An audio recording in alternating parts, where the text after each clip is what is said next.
امریکی صدر Donald Trump کا گولڈن ڈوم دفاعی نظام سے متعلق اہم اعلان۔ کہا، گولڈن ڈوم میری مدت کے اختتام تک فعال ہو جانا چاہیے۔ ہماری ٹیکنالوجی اسرائیل سے زیادہ جدید ہے۔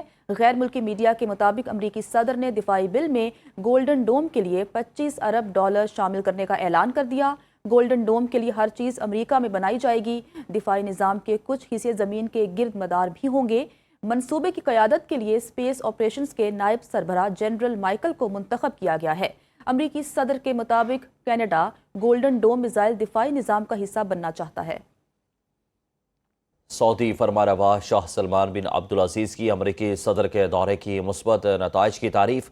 ہفتہ وار کابینہ اجلاس کی صدارت کرتے ہوئے کہا کہ امریکی صدر کا دورہ دو طرفہ تعلقات اور دیگر شعبوں میں تاریخی پیش رفت ہے۔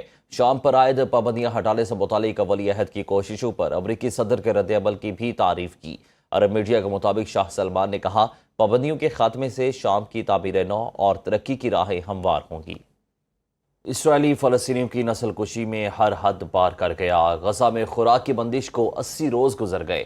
اقوام متحدہ کے مطابق اگلے 48 گھنٹوں میں امداد نہ پہنچی تو 14,000 بچے مر سکتے ہیں۔ اقوام متحدہ حکام کے مطابق گزشتہ روز 5 امدادی ٹرک غزہ پہنچے، لیکن اسرائیلی فوج نے امداد تسلیم نہ ہونے دی۔ امدادی ٹرکوں میں بچوں کی خوراک اور غذائی اشیاء شامل ہیں۔ دوسری جانب غزہ کے مختلف علاقوں میں بمباری سے مزید 70 فلسطینی شہید ہو گئے، جن میں 22 بچے شامل ہیں۔ عرب میڈیا کے مطابق غزہ جنگ میں اب تک 53,573 فلسطینی شہید اور 1,21,688 زخمی ہو چکے ہیں۔ غزہ میں مسلسل جارحیت پر یورپی یونین کا اسرائیل سے تعلقات پر نظر ثانی کا فیصلہ۔ منگل کو برسلز میں یورپی سفارتی اجلاس ہوا، جس میں یورپی یونین نے اسرائیل سے تعلقات پر نظر ثانی کا فیصلہ کیا۔ اسرائیل اور یورپی یونین میں تجارت 45 ارب یورو سالانہ سے زائد ہے۔ غیر ملکی میڈیا کے مطابق اسرائیل سے تجارتی سفارتی معاہدوں پر نظر ثانی کی قرارداد نیدرلینڈ کے وزیر خارجہ نے پیش کی۔ غزہ میں اسرائیلی کارروائیوں پر 17 یورپی وزرائے خارجہ نے نظر ثانی کی حمایت کی۔ 26 یورپی ممالک نے مغربی کنارے میں پرتشدد آبادکاروں پر پابندیوں کی حمایت کی۔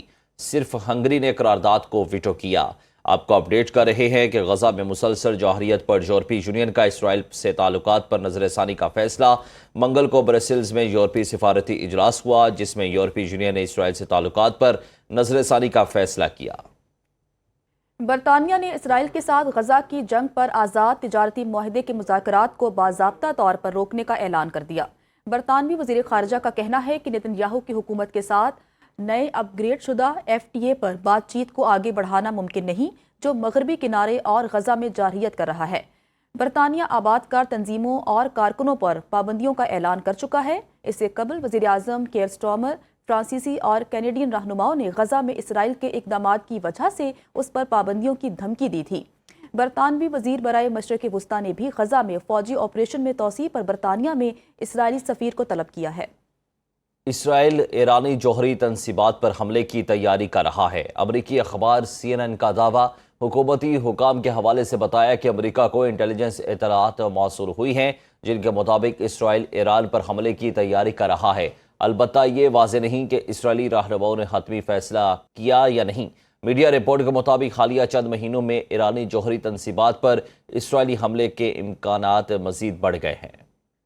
امریکی صدر ڈونلڈ ٹرمپ کا گولڈن ڈوم دفاعی نظام سے متعلق اہم اعلان۔ کہا، گولڈن ڈوم میری مدت کے اختتام تک فعال ہو جانا چاہیے۔